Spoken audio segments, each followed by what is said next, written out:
तो आइए हम पढ़ेंगे आज दूसरा राजा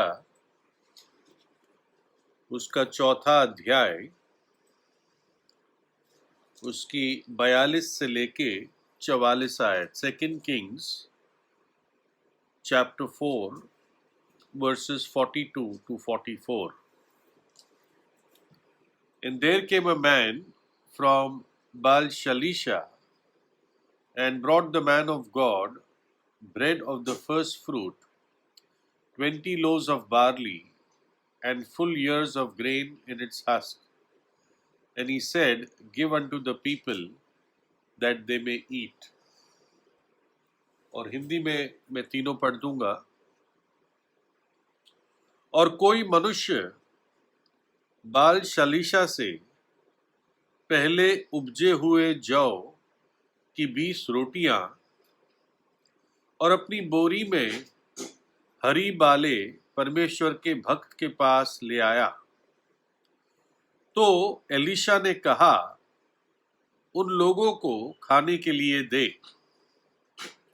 उसके टहलुए ने या सेवक ने कहा, क्या मैं 100 मनुष्य के सामने इतना ही रख दूं? उसने कहा, लोगों को दे दे कि खाएं, क्योंकि यहोवा यूं कहता है, उनके खाने के बाद कुछ बच भी जाएगा। तब उसने उनके आगे धर दिया और यहोवा के वचन के अनुसार उनके खाने के बाद कुछ बच भी गया। आइए प्रार्थना करें। प्रभु जी, हम आपके वचन के लिए धन्यवाद देते हैं। और प्रभु जी, ये वचन हमारे प्राणों के लिए जीवित रोटी है, प्राणों का मन्ना है। और हम प्रार्थना करते हैं कि आप इस रोटी से भी हमें खिलाएं और हमारी आंखों को खोलें कि हम आपके चरणों पर सीख सकें। पवित्र आत्मा स्वयं हमारे शिक्षक हो। प्रभु यीशु के लहू में मुझे शुद्ध और पवित्र करें। और प्रभु इस समय पर आशीष दीजिए। आपकी उपस्थिति हम सबों के साथ हो। धन्यवाद के साथ प्रार्थना प्रभु यीशु के नाम से मांगते सुने ग्रहण कीजिए। आमीन। तो आज जो हम देखेंगे वो एलीशा का नौवा आश्चर्यकर्म है। The 9th miracle of Elisha. और हम 42 आयत में देखते हैं, कोई मनुष्य बाल शलीशा से आया। है ना, ये एक जगह है जिसका नाम बाल शलीशा है। और वो एलीशा के पास आता है। और ये जो जगह है ये इफ्राइम के इलाके में है, यानी उत्तर इज़राइल का इलाका था। और जगह का नाम था बाल शलीशा। अब अजीब बात है, जब पहली बार इस जगह का नाम आता है तो इस जगह का नाम सिर्फ शलीशा होता है। हम उसको 1 शमूएल 9:4 में पढ़ते हैं। जब सौल अपनी गधियों को ढूंढ रहा था, अपने पिता की गधियों को, तो अलग अलग जगहों में जाता है। और उसमें से एक जगह ये होती है शलीशा। 1 शमूएल 9:4 में, तब वह एप्रैम के पहाड़ी देश और शलीशा देश होते हुए गया, परंतु उन्हें ना पाया, यानी गधियां उसको नहीं मिली। लेकिन अजीब बात है कि सौल का जो समय था और ये जो एलीशा का अब समय है, कई वर्ष बीत चुके थे।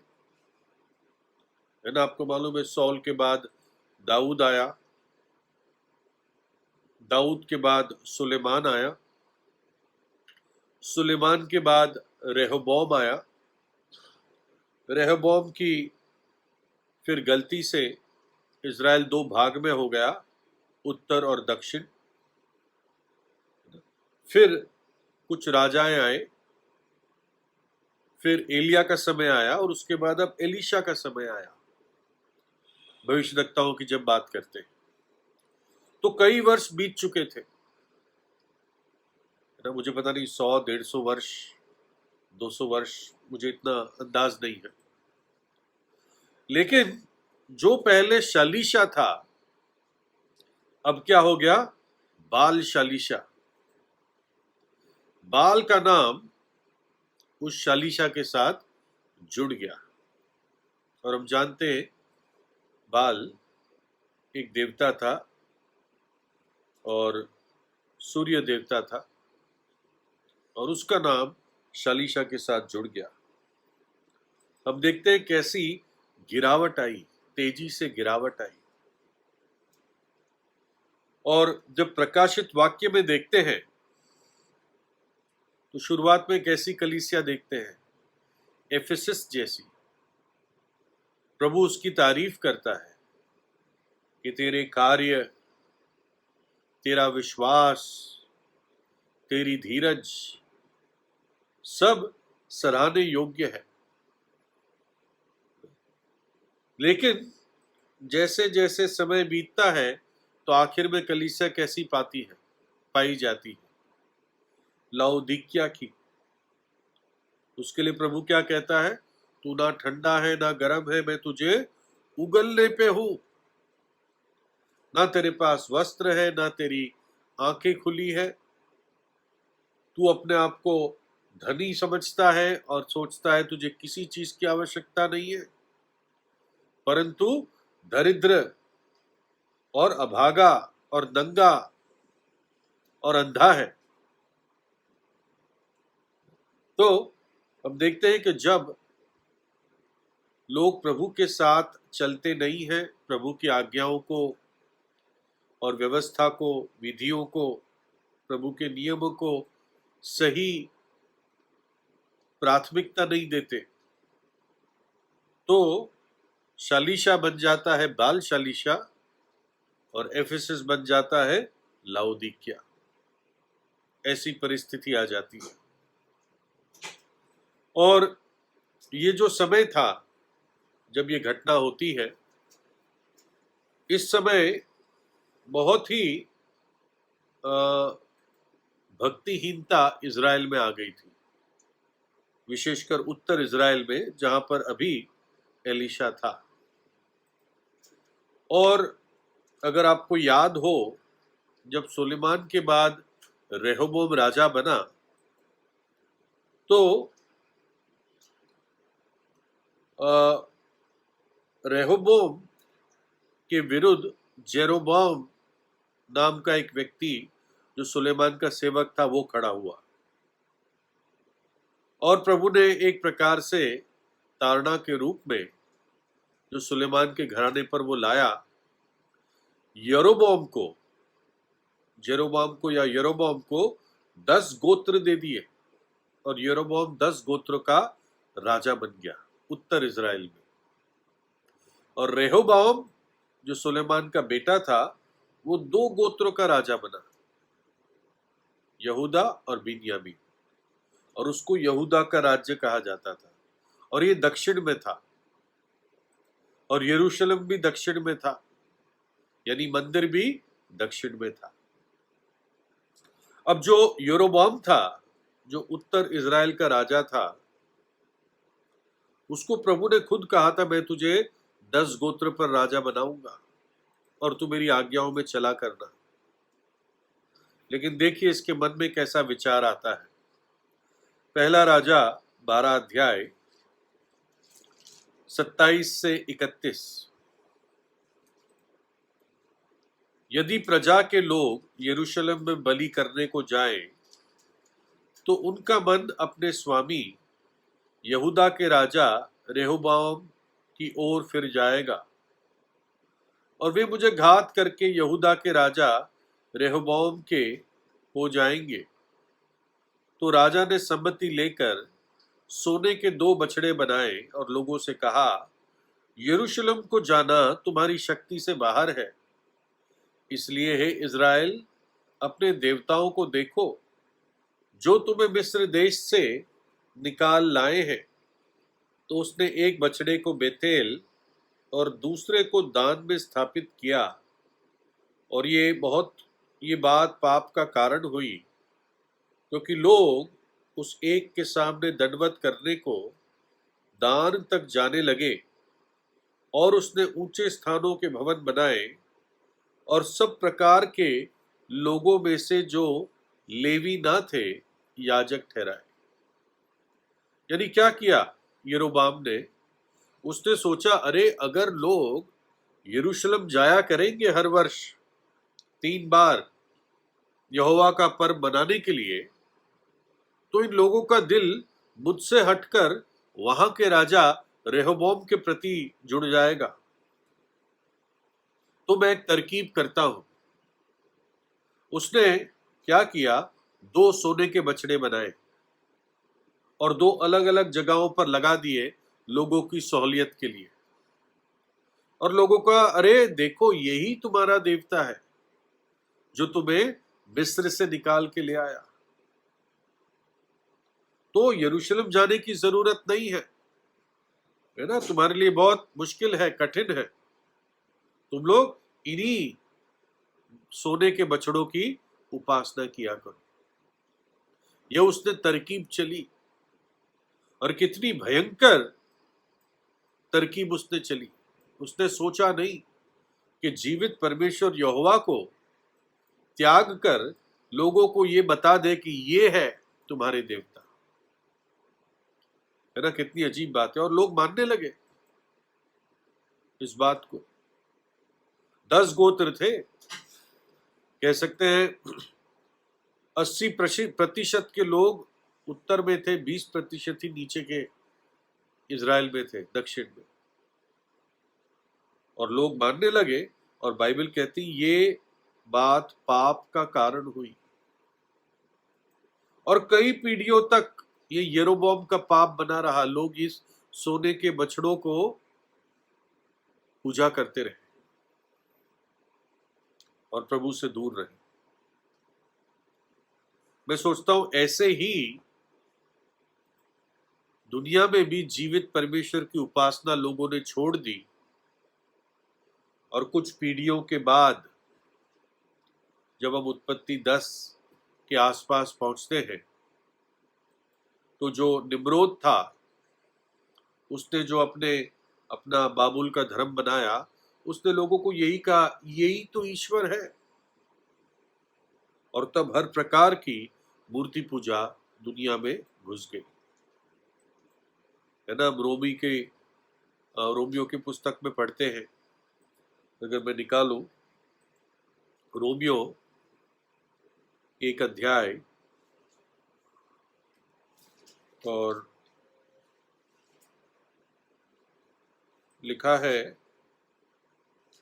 22 आयत में, वे अपने आप को बुद्धिमान जताकर मूर्ख बन गए और अविनाशी परमेश्वर की महिमा को नाशमान मनुष्य और पक्षियों और चौपायों और रेंगने वाले जंतुओं की मूरत की समानता में बदल डाला। तो ऐसे ही ये सारी मूर्ति की उपासनाएं, प्रतिमा की उपासनाएं दुनिया में आई। और जब प्रभु ने इज़राइल को अलग किया, लेकिन ऐसे यरोबाम जैसे लोग उन चीजों को इज़राइल में भी लेकर आए। ठीक है ना?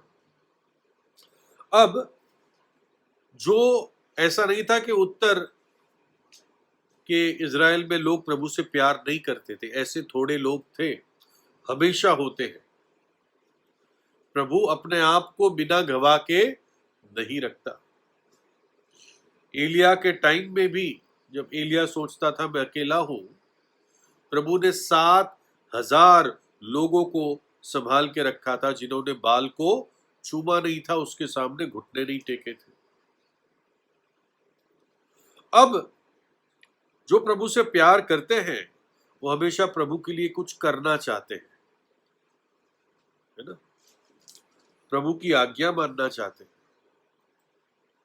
और एक चीज में विशेषकर जो जिस बात के लिए यहूदी, एक धार्मिक यहूदी या एक प्रभु का भय मानने वाला यहूदी हमेशा इच्छुक होता है कि प्रभु के भवन में जाए, प्रभु के घर में जाए। 3 बार यरूशलेम लोगों को जाना होता था, पुरुषों को विशेषकर, कुछ परिवार के साथ भी जाते थे, है ना। 3 बार यरूशलेम जाकर 3 पर्व उनको मनाने थे, है ना। एक था पहले फीस्ट ऑफ फर्स्ट फ्रूट्स, पहली उपज का पर्व, फिर पेंटिकॉस्ट का पर्व, और आखिर में तंबुओं का पर्व। 3 बार उनको उपस्थित होना था, लेकिन अब इनके लिए मुश्किल हो गया कि कैसे वहां तक जाए। और ये भी था कि डिस्करेज किया जाता था, एक प्रकार से लोगों का उत्साह तोड़ा जाता था यरूशलेम ना जाए। लेकिन जो प्रभु से प्यार करते थे वो फिर भी कुछ ना कुछ करना चाहते थे। अब देखिए कैसे वो इस बात को पूरा करते थे। प्रभु ने पहली उपज के बारे में वचन में आज्ञा दी थी। क्या आज्ञा दी थी? नीति वचन 3 अध्याय 9 और 10। अपनी संपत्ति के द्वारा और अपनी भूमि की पहली उपज दे देकर यहोवा की प्रतिष्ठा करना, यानी यहोवा का आदर करना। अपनी संपत्ति में से जो प्रभु तुझे देता है, तनख्वाह देता है, उसमें से, और अपनी भूमि की पहली उपज में से यहोवा का आदर करना। इस प्रकार तेरे खत्ते भरे और पूरे रहेंगे, और तेरे रसकुंडों से नया दाख मधु उमड़ता रहेगा। तो यहूदी हमेशा ये चाहता था कि मैं प्रभु का आदर करूं, प्रभु को दूं, और प्रभु अपनी प्रतिज्ञा के अनुसार मुझे भी आशीष दे। तो लोग किस प्रकार से क्या क्या चीज लाते थे? वचन क्या कहता है? लय व्यवस्था 2 अध्याय और 14 है। लय व्यवस्था 2:14। और यदि तू यहोवा के लिए पहली उपज का अन्न बलि चढ़ाए, तो अपनी पहली उपज के अन्न बलि के लिए आग से झुलसाई हुई हरी हरी बालें, अर्थात हरी हरी बालों को नींज के निकाल लेना, तब अन्न को चढ़ाना। तो एक चीज तो ये हरी हरी बालें लाते थे अपने खेत से, उसको आग से झुलसा कर फिर भवन में लाते थे, याजक को देते थे। एक चीज। दूसरा हम पढ़ते हैं लय व्यवस्था 23 अध्याय 15 से 17। ये अन्य बलिदानों से अलग चीजें थी, है ना। होम बलि, पाप बलि, मेल बलि, ये सब तो चीजें थी ही। लय व्यवस्था 23 अध्याय 15 से 17। फिर उस विश्राम दिन के दूसरे दिन से, अर्थात जिस दिन तुम हिलाई जाने वाली भेंट के पूले को लाओगे, उस दिन से पूरे 7 विश्राम दिन गिन लेना। 7वें विश्राम दिन के दूसरे दिन तक 50 दिन गिनना, और 50वें दिन यहोवा के लिए अन्न बलि चढ़ाना। तुम अपने घरों में से एपा के 2/10 अंश मैदे की 2 रोटियां हिलाने की भेंट के लिए ले आना। वे खमीर के साथ पकाई जाए, यहोवा के लिए पहली उपज ठहरे, है ना। तो एक तो वो हरी हरी बालें आग में झुलसाई हुई, और ये रोटियां पहली उपज की तरह लाते थे प्रभु के भवन में, है ना। और प्रभु के भवन में आकर क्या करते थे? याजक को देते थे। याजक को और भी चीजें मिलती थी प्रभु के लोगों की तरफ से। व्यवस्था विवरण 18 अध्याय 3 से 5। व्यवस्था विवरण 18 अध्याय 3 से 5। और चाहे गाय बैल चाहे भेड़ बकरी का मेल बलि हो, उसके करने वाले लोगों की ओर से याजकों का हक ये हो। याजकों को एक हक की तरह से मिलता था कि वे उसका कंधा और दोनों गाल और झोज याजक को दे। तू उसका अपनी पहली उपज का अन्न, नया दाखमधु, टटका तेल और अपनी भेड़ों का वह ऊन देना जो पहली बार कतरा गया हो। ये चीज भी याजक को देना, अन्न, तेल, दाखमधु, भेड़ों का पहला ऊन, क्योंकि तेरे परमेश्वर यहोवा ने तेरे सब गोत्रों में से उसी को चुन लिया है कि वह और उसके वंश सदा उसके नाम से सेवा टहल करने को उपस्थित हुआ करे। तो मैंने 3 हिस्से पढ़े। एक में लिखा है तू हरी हरी बालें आग से झुलसाकर पहली उपज के रूप में लाना। दूसरा हम देखते हैं, वो कहता है कि रोटियां पहली उपज की तरह ले आना, जो मतलब तेरा अनाज हुआ, जव है या गेहूं है, उससे जो पहला आटा बना, उसकी जो रोटी बनाई वो याजक के पास लाना। और फिर हम ये भी देखते हैं मेल बलि के हिस्से भी मिलते थे याजक को, और बाकी अन्न, दाखमधु, तेल और भेड़ों का पहला ऊन, ये भी याजक के लिए लाना। और याजक किस गोत्र से बनते थे? लेवी के गोत्र से बनते थे। तो ये होता था कि उनको तब भी तसल्ली हो जाती, जो उत्तर इज़राइल में जो लोग थे उनको तब भी तसल्ली हो जाती कि हमने हमारी पहली उपज एक लेवी याजक को दी। लेकिन क्या हुआ, हम पढ़ेंगे कि लेवी याजक मिल नहीं पाते थे उन दिनों उत्तर भाग में, और क्योंकि उत्तर भाग में कोई मंदिर नहीं था, यरूशलेम जाना हर आदमी के लिए ना आसान था, और जो जाना चाहता था उसको निराश किया जाता था। तो लोग क्या करते थे, लोग एक लेवी याजक को ढूंढते थे, लेकिन उनको मिलता नहीं था। वो भी कारण मैं बताऊंगा क्यों नहीं मिलता था, जबकि लेवी का गोत्र भी उत्तर में ही था। तो वो क्या करते थे, वो ढूंढते थे कौन है प्रभु का भय मानने वाला व्यक्ति, कौन है वो व्यक्ति जो मूसा की व्यवस्था को सच्चे दिल से मानता है। वो उसी को याजक मानकर उसको भेंट दे देते थे पहले उपज की। क्योंकि यरोबाम जो राजा था और उसके बाद जो राजा आए वो भक्तिहीन राजा थे। जो याजक भी उसने ठहराए दान और बेथेल में उन बछड़ों की सेवा के लिए, उपासना के लिए, वो भी उसने एकदम तुच्छ तुच्छ लोग, उनको उस स्थान पर पहुंचा दिया जो कहीं भी योग्य नहीं थे। और पहली बात, वो थी ही पूरी उपासना गलत, सोने के बछड़े, है ना। और इसलिए लोग लेवी याजक को ढूंढते थे। जब नहीं मिला तो प्रभु के भय मानने वाले सेवकों को, भविष्यद्वक्ताओं को आकर अपनी भेंट देते थे। देखिए लेवी लोग क्यों नहीं मिलते थे उत्तर भारत कह रहा हूं, उत्तर इज़राइल में उस समय, है ना। ये बात समझो। दूसरा इतिहास 11 अध्याय 13 से 17।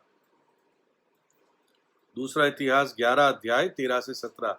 लोग कहते हैं आज लेवी लोग सब उठा लिए गए अशूर के राजा के द्वारा 10 गोत्रों के साथ, लेकिन ऐसा नहीं है।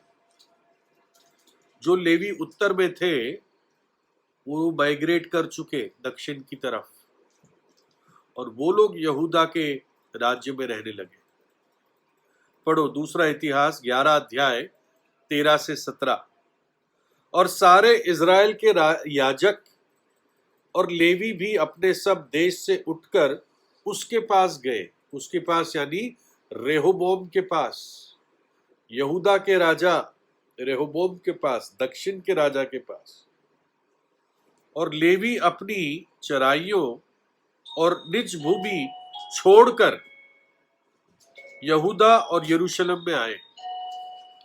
अपने घास से भरी हुई मैदानों को, अपनी जमीनों को छोड़कर साउथ में आ गए, दक्षिण में आ गए, यहूदा और यरूशलेम में आ गए। क्योंकि, ये ध्यान से सुनना, क्योंकि यरोबाम और उसके पुत्रों ने उनको निकाल दिया था कि वे यहोवा के लिए याजक का काम ना करें, और उसने ऊंचे स्थानों और बकरों और अपने बनाए हुए बछड़ों के लिए अपनी ओर से याजक ठहरा लिए। किसने? यरोबाम ने। ऐसे ही उसने जो भी मिला उसको याजक बना दिया, और वो भी किस चीज के लिए? सोने के बछड़ों की उपासना के लिए। और फिर क्या किया लेवियों ने? और लेवियों के बाद इज़राइल के सब गोत्रों में से जितने मन लगाकर इज़राइल के परमेश्वर यहोवा के खोजी थे, जो लेवी यहोवा के खोजी थे, वे सब अपने पितरों के परमेश्वर यहोवा को बलिदान चढ़ाने के लिए यरूशलेम को आए, वहीं बस गए। और उन्होंने यहूदा के राज्य स्थिर किया, और सुलेमान के पुत्र रेहोबोम को 3 वर्ष तक दृढ़ कराया, क्योंकि 3 वर्ष तक वे दाऊद और सुलेमान की मार्ग पर चलता रहा। तो समझ में आया ना कैसे उत्तर को छोड़कर सारे लेवी और याजक दक्षिण को आ गए, वहीं बस गए। तो उत्तर में कोई भी किसी याजक का आदर करना चाहता था, कुछ गिफ्ट देना चाहता था, उनको मिलता ही नहीं था, है ना। तो वो क्या करते थे?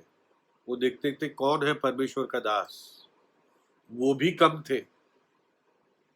है ना। तब इसलिए एक व्यक्ति बाल शलीशा से एलीशा के पास आता है। समझ में आई बात? और एलीशा को वो एक प्रकार से याजक मान रहे हैं, एलीशा के साथियों को। इससे पहले जो हमने 8वां आश्चर्य कर्म देखा था, हमें नहीं मालूम वही लोग अभी एलीशा के साथ थे, कौन थे, लेकिन दोनों घटनाएं अलग है। हो सकता है उसी जगह पर हो, उसके बाद की हो, हमें मालूम नहीं है। लेकिन अगर पहली उपज मिली है तो शायद अकाल खत्म हो गया है ना। इससे पहले के आश्चर्य कर्म में अकाल था। खैर, फिर भी तो एलीशा को लोग परमेश्वर का दास समझकर उसको आदर देने आते हैं, यानी प्रभु को आदर देना है। लेकिन वो पुराने नियम में आदर शब्द कुछ कीमत वाली चीज देने की बात होती है। तो उनको आदर तो यहोवा प्रभु को देना था, लेकिन प्रकट कैसे करते थे? उसके दास को देकर।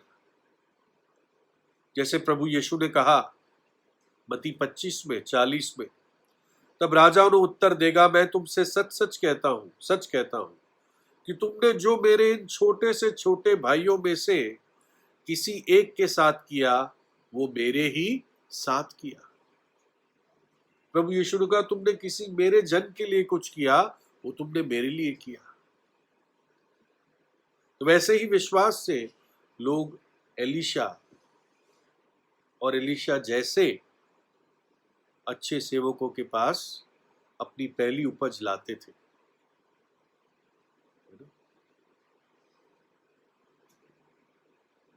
और जब वो व्यक्ति लाता है तो क्या लाता है? वो अपनी बोरी में कुछ वो हरी बालें लाता है, आग से झुलसाई हुई, और दूसरा जव की रोटियां लाता है, 20 रोटियां। है ना। वो रोटी हमारी जैसी नहीं होती फ्लैट, लेकिन जैसे बन होते हैं।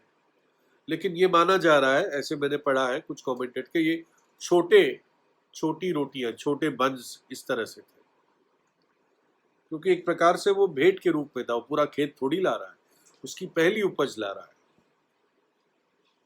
तो 20 रोटियां लाता है ना। तो एलिशा अपने सेवक, उसका सेवक कौन था? गेहाजी। एलिशा अपने सेवक से कहता है, ये जो लोग बैठे हैं इनको इनको खिला तू। तो वो सेवक कहता है, अरे 100 लोग हैं, ये 20 रोटी क्या पड़ेगी इनके लिए? है ना, 100 लोगों में 20 रोटी कहाँ चलेगी? जब मैं इसमें जाता था नशा मुक्त केंद्र में, तो वहां पर एक ऐसा आदमी था जो 40 रोटी खाता था। 40 रोटी एक आदमी। तो 100 लोग थे, 100 लोगों के बीच में 20 रोटी या ऐसे 20 बन टाइप रोटी, खमीरी रोटी कैसे चल जाती? है ना। लेकिन जो चीज एलिशा के लिए लाई गई थी, प्रभु के आदर में, उसके दास को आदर करते हुए, एलिशा वो औरों से शेयर करना चाह रहा था, उनके साथ बांटना चाह रहा था, है ना। और विशेषकर इस बात से प्रभु भी खुश था कि ये लोग कष्ट लेकर उन सोने के बछड़ों के पास ना जाकर प्रभु को खोज रहे थे, प्रभु के सेवक को खोज रहे थे और उसके पास आकर दे रहे थे। यानी दिल से वो यहोवा के लिए कुछ करना चाहते थे, है ना। तो इसलिए एलिशा कहता है, सबको खिला तू। करीब 100 भूखे लोग थे, है ना। और गेहाजी पूछता है 43 आयत में, उसके टहलुए ने कहा, क्या मैं 100 मनुष्य के सामने इतना ही रख दूं? याद है और किसने ऐसा सवाल पूछा था या पूछेगा कई सैकड़ों वर्ष बाद? अंद्रियास ने यूहन्ना 6 अध्याय में, जब बड़ी भीड़ प्रभु यीशु के पीछे आ रही थी, प्रभु ने कहा उनको खाना खिलाओ। तो अंद्रियास ने क्या कहा? यूहन्ना 6:9 में, यहाँ एक लड़का है जिसके पास जव की 5 रोटी और 2 मछलियां हैं, परंतु इतने लोगों के लिए वे क्या है? अंद्रियास कहता है, कैसे 5 रोटी 2 मछली इतने हजारों लोगों को दे देंगे? है ना। इसको फिर बाद में देखेंगे। तो एलिशा जब कहता है इनको खिला, और जब तू खिलाएगा, क्या लिखा है 43 में, उसने कहा लोगों को दे दे कि खाएं, क्योंकि यहोवा यूं कहता है उनके खाने के बाद कुछ बच भी जाएगा। एलिशा ने कहा ना केवल ये खाएंगे, लेकिन इतना भरपेट खाएंगे कि कुछ बच भी जाएगा। प्रभु उस रोटी को अपनी आशीष से मल्टीप्लाई करेगा, है ना। एलिशा कुछ यहां पर करता नहीं है, जैसे पिछले आश्चर्य कर्म में वो आटा डाल देता है ना। उससे पहले एक सोते में वो नमक डाल देता है। यहां पर वो सिर्फ प्रभु का वचन बोलता है। यही वो आश्चर्य कर्म प्रभु के वचन से होता है। लेकिन एलिशा के मुंह से वो वचन निकलता है कि तू उनको खाने को दे दे, सब खाएंगे और बच भी जाएगा, यानी तृप्त होंगे, तू मत घबरा, प्रभु का वचन है।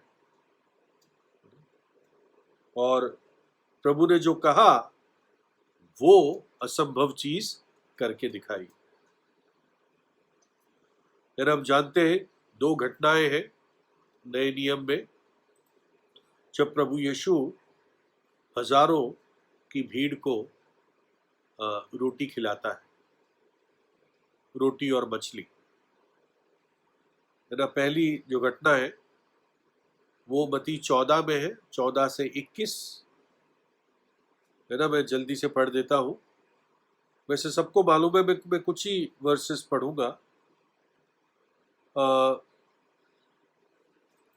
19 से पढ़ता हूँ। तब उसने लोगों को घास पर बैठने को कहा और उन 5 रोटी और 2 मछलियों को लिया और स्वर्ग की ओर देखकर धन्यवाद किया और रोटियां तोड़ तोड़ कर चेलों को दी और चेलों ने लोगों को, और सब खाकर तृप्त हो गए। और उन्होंने बचे हुए टुकड़ों में से भरी हुई 12 टोकरियां उठाई और खाने वाले स्त्रियों और बालकों को छोड़कर 5,000 पुरुष के अटकल थे, है ना। 5,000 पुरुष थे, स्त्रियां थी, बच्चे थे। अगर आप और 5,000 भी लगा दे या 2,500 लगा दे तो 7,500 से 10,000 मनुष्य थे, पुरुष, स्त्री और बच्चे। उनको प्रभु यीशु मसीह ने 5 रोटी और 2 मछली के साथ सबको तृप्त किया। अद्भुत आश्चर्यक्रम था,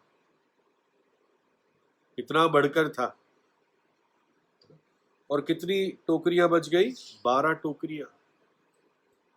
अंद्रियास कहता है, प्रभु कैसे इतने हजारों लोग 5 रोटी और 2 मछली से कैसे खाएंगे? बस इस बच्चे के डब्बे में है ये खाना, बस और कुछ नहीं है, इनको भेज दे वापस। प्रभु ने कहा, नहीं, तुम खिलाओ इनको, है ना। और प्रभु यीशु मसीह ने एक बड़ा आश्चर्यक्रम किया। वैसा ही दूसरी बार प्रभु ने किया। तब 4,000 की भीड़ थी। ठीक है, वो पढ़ते हैं अगले अध्याय में, मत्ती 15 अध्याय 32 से 38। मैं कुछ कुछ वर्सेस पढ़ता हूं इसमें। मुझे इस भीड़ पर तरस आता है, वे 3 दिन से मेरे साथ है और उनके पास कुछ खाने को नहीं। प्रभु को तरस था उनके लिए, और मैं उन्हें भूखा विदा करना नहीं चाहता, ऐसा ना हो कि वो मार्ग में थक कर रह जाए। चेलों ने कहा, इस जंगल में कहाँ इतनी रोटी मिलेगी कि इतनी बड़ी भीड़ को तृप्त करे। यीशु ने कहा, पूछा, तुम्हारे पास कितनी रोटी? उन्होंने कहा, 7 और थोड़ी सी छोटी मछलियां। तब उसने लोगों को भूमि पर बैठने की आज्ञा दी और 7 रोटी और मछलियों को ले धन्यवाद करके तोड़ा और अपने चेलों को देता गया, और चेले लोगों को सब खाकर तृप्त हो गए और बचे हुए टुकड़ों में से 7 टोकरे उठाए, और खाने वाले स्त्रियों और बालकों को छोड़ 4,000 पुरुष थे। है ना, ये दोनों अलग घटनाएं हैं, है ना। ऐसा नहीं कि 5 की जगह किसी ने 4 लिख दिया, ऐसा नहीं, 2 अलग अलग घटनाएं हैं। कैसे मालूम? मरकुस 8 अध्याय 19 और 20। प्रभु के चेले कुछ बातचीत कर रहे थे, उनके मन में सवाल थे, शक थे। तो प्रभु यीशु उनसे पूछता है कि जब मैंने 5,000 के लिए 5 रोटी तोड़ी तो तुमने टुकड़ों की कितनी टोकरियां भरकर उठाई? उन्होंने कहा, 12 टोकरियां। और जब 4,000 के लिए 7 रोटी थी तो तुमने टुकड़ों के कितने टोकरे भरकर उठाए थे? उन्होंने उससे कहा, 7 टोकरे। तो पहली बार प्रभु ने, अगर सबकी हम गिनती करें, 7,500 से 10,000 लोगों को खाना खिलाया, और दूसरी बार 6 से 8,000 लोगों को खाना खिलाया। और कितना? इतने खाने से हम सोच नहीं सकते। और यहां पर हमें वो जीवन की रोटी का दर्शन मिलता है, जिसने उन शारीरिक रोटियों को जो पेट के लिए होती है उसको मल्टीप्लाई कर दिया, बहुत गुना कर दिया। हम मालूम है, जबकि एलिया एलीशा का गुरु था, लेकिन एलीशा को दुगनी सामर्थ दी गई थी। है ना, एलीशा के द्वारा और सामर्थ के काम हुए, लेकिन प्रभु यीशु के सामने ये दोनों बोने लगते हैं, एलिया भी और एलीशा भी। अगर हम कंपेयर करें, एलीशा के पास क्या था? कुछ बोरी में हरी हरी बालें थी जो आग से, जो मतलब सेकी गई थी, मुझे इतनी क्लैरिटी नहीं है उसके बारे में, है ना, और दूसरा उसके पास 20 रोटियां थी। प्रभु यीशु के पास क्या था? पहली घटना में 5 रोटी और 2 मछली, और दूसरी घटना में 7 रोटी और कुछ छोटी मछली। एलीशा ने कितने लोगों को खिलाया? मतलब कि कितने लोगों के लिए वो खाना आश्चर्यक्रम से पूरा हो गया? 100 लोगों के लिए, और कुछ बच भी गया। 200 होते तो 200 के लिए होता, और कुछ बच भी जाता, क्योंकि यहोवा के वचन ने कहा था, है ना। और प्रभु यीशु के सामने कितने थे? कम से कम पहली बार 7,500, और दूसरी बार कम से कम 6,000 स्त्रियों और बच्चों को मिलाकर। एलीशा ने जब यह आश्चर्यक्रम किया तो कुछ बच गया, कितना मालूम नहीं है, लेकिन प्रभु यीशु ने पहली घटना में 12 टोकरियां, टोकरी छोटी होती है, और दूसरी घटना में 7 टोकरे बड़े बड़े। यूनानी में दोनों में अलग शब्द लिखे हैं। जब 12 टोकरियां बच गई तो शब्द है कोफिनोस, और जब 7 टोकरे बच गए तो शब्द है 7 स्पिरिस। ये हमारे प्रभु यीशु का आश्चर्यक्रम है ना। क्या उसकी महानता को आप देख पाते हैं? इसलिए जब प्रभु ने 5,000 की भीड़ को खिलाया तो पता है लोगों ने क्या कहा? यूहन्ना 6:14 में, तब जो आश्चर्यक्रम उसने कर दिखाया उससे वे लोग देखकर कहने लगे कि वो भविष्यद्वक्ता जो जगत में आने वाला था निश्चय यही है। उन्होंने मन में इस बात को कंपैरिजन किया कि अरे एलीशा ने भी ऐसा कुछ किया था, लेकिन इसने तो कितना बड़ा काम किया, हजारों लोगों को खाना खिला दिया, है ना। कुछ लोग जो नास्तिक होते हैं बाइबल पे हमला करते हैं, कहते हैं वहां पर एक गुफा थी, उस गुफा में प्रभु यीशु के चेले रोटी और मछली छिपा के रखी थी, और वो प्रभु को देते जा रहे थे और प्रभु देता जा रहा था। वो ये नहीं सोच रहे कि ऐसा नहीं लिखा है, लिखा है प्रभु चेलों को देता जा रहा था और चेले लोगों को दे रहे थे। और कहा गुफा में इतना सामान कहां से लाएंगे, है ना। कोई रिलायंस का सप्लाई था तब कि रोटियां आती जा रही है और भर के रखी है फ्रीजर में, बर्फ में मछलियां रखी है।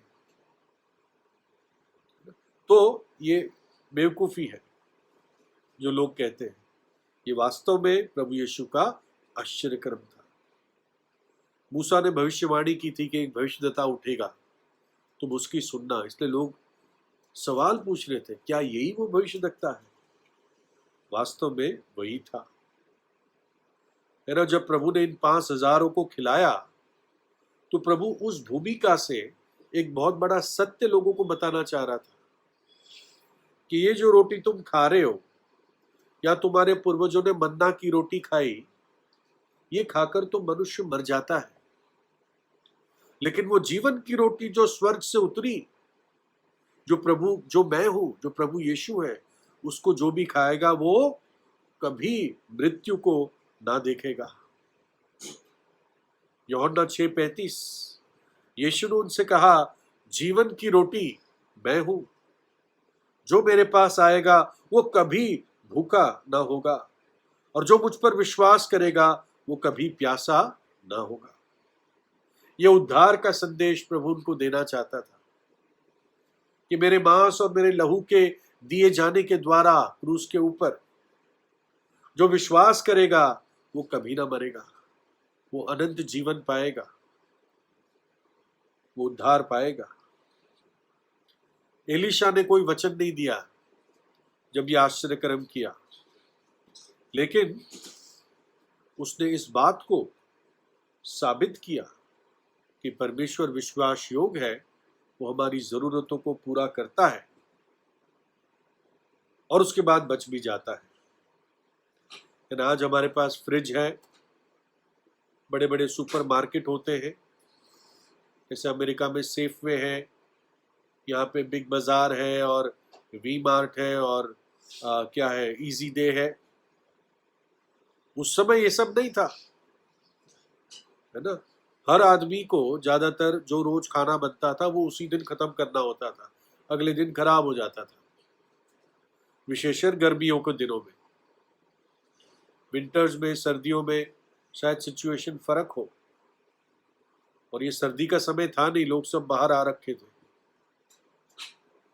तो एक दिन का खाना बनता था, लोग खाते थे, अगले दिन के खाने के लिए फिर से उनको प्रयोजन करना होता था। एक प्रकार से रोज की रोटी रोज खाते थे, ब्रेड का पैकेट नहीं होता था कि आज आधा खा लिया, कल आधा खा लिया। इसलिए प्रभु यीशु ने अपने चेलों को सिखाया, क्या? हमारी दिन भर की रोटी आज हमें दे। Give us today a daily bread.